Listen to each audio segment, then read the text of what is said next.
Përshëndetje të dashur miq, dhe mirë se keni ardhur në kanalin tim. Unë jam Elona.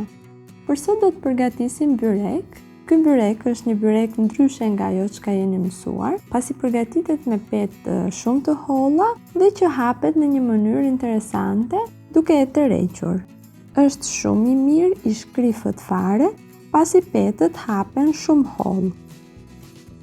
Ky byrek është një byrek karakteristik e gatimeve tradicionale turke dhe ka emrin çarşaf böreği, përkthyer në shqip byrek në çarçaf, por hapet mbi një mbulesë tavoline të pastër që s'mban ngjolla dhe rrotullohet duke ngritur mbulesën siç duket dhe në video.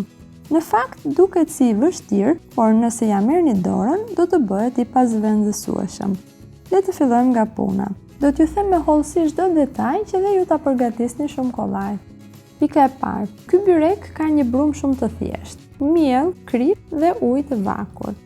Por duhet keni parasysh që pasi ta bëjmë brumin, ta punojmë mirë. Nëse nuk do ta punoni siç duhet, pra nëse nuk do ta punoni për të paktën 5 deri në 7 minuta brumin, peta do t'ju griset, pra nuk do të arrini dot ta hapni siç duhet. Pasi e kemi punuar mirë brumin, e mbulojmë me diçka dhe e lëmë për gati një gjysmë ore që të pushojë.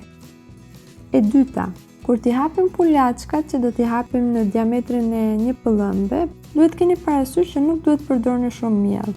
Nëse e vini re që keni përdorur pak më tepër se ç'duhet, mund ta shkundni petën, pastaj ta vajosim dhe ta vendosim në enën që e kemi vajosur, ku do të pushojë përsëri për 20 deri në 30 minuta.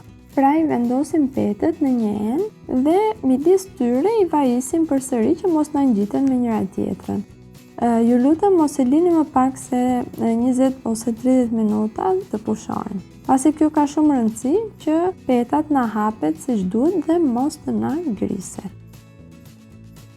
Në video ju kam treguar dy lloj mënyra hapjeje, njëra që hapet mbi tavolinë pa shtruar mbulesën dhe njëra që hapet mbi mbulesën e një tavoline. Të them të drejtën, mënyra e hapjes mbi mbulesë tavoline është edhe më e thjeshtë që të hapet, por edhe byreku bëhet akoma më i mirë pasi kur e rretullojmë petën me mbulesën e tavolinës, ajo merr ajër brenda dhe katet e petëve krijojnë fllucka. Kjo e bën që byreku kur të piqet të jetë akoma më i shkrifët.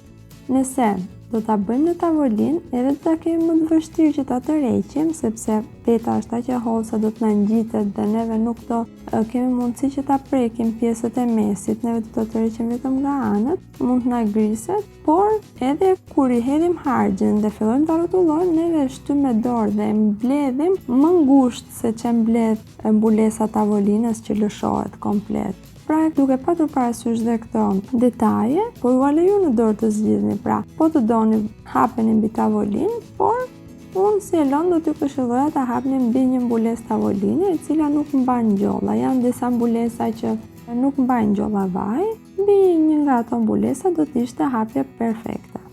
Petën e tërheqim nga anët, duke e prekur vetëm tek buza anësore, jo në pjesën brenda. Pasi po e filluat të tërhiqni nga pjesa brenda që është shumë delikate dhe është shumë e hollë, sapo ta prekni aty do t'ju griset. Pra keni parasysh duhet që ta bëni tërheqjen vetëm nga buza anësore që është pak më e trashë nga pjesa e brendshme. Nëse do ta provoni, unë do t'ju këshilloja që ta provoni vetëm me 2 topa, duke bërë një byrek me gjizë të vogël si fillim për t'ja marrë dorën. Pastaj më vonë me harxhat e tjera. Por unë ju këshilloj që mos të dorëzoheni, pasi edhe unë këtu e kam mësuar, nuk është se e dija, duke e provuar, ja mora dorën. Nuk është ndonjë gjë e vështirë, mjafton që mos të dorëzoheni, ai që ka dëshirë të provojë gjëra të reja, e provon. Unë, siç e shihni edhe në video, njërin e kam bërë me gjizë, vezë dhe kos, kurse tjetrin e kam bërë me patate. Këtë me gjizë dhe kos jam e sigurt që e dini të gjithë, por këtë mbushjen me patate po ua shpjegoj.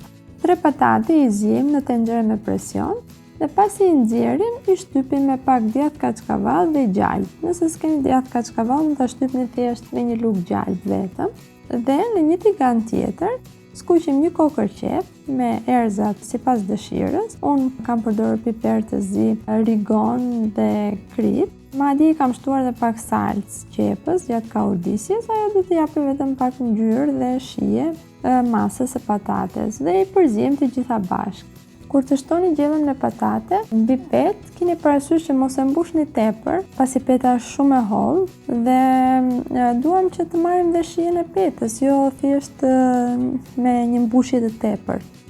Unë kam një tavolinë të vogël prej 80 cm gjerësi dhe kam krijuar topa të vegjël, sipas madhësisë së tavolinës, mund të krijoni topa dhe më të mëdhenj dhe ta hapni akoma më të madhe petën.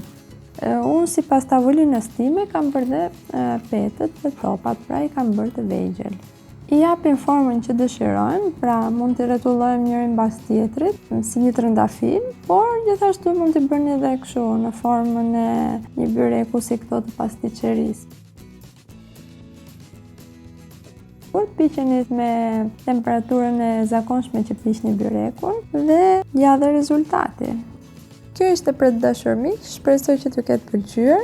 Për respekt të punës dhe mundit, mos harroni të jepni like dhe për mos të humbur receta të tjera si kjo, abonohuni. Gjithë të mirat dhe miru dëgjofshim.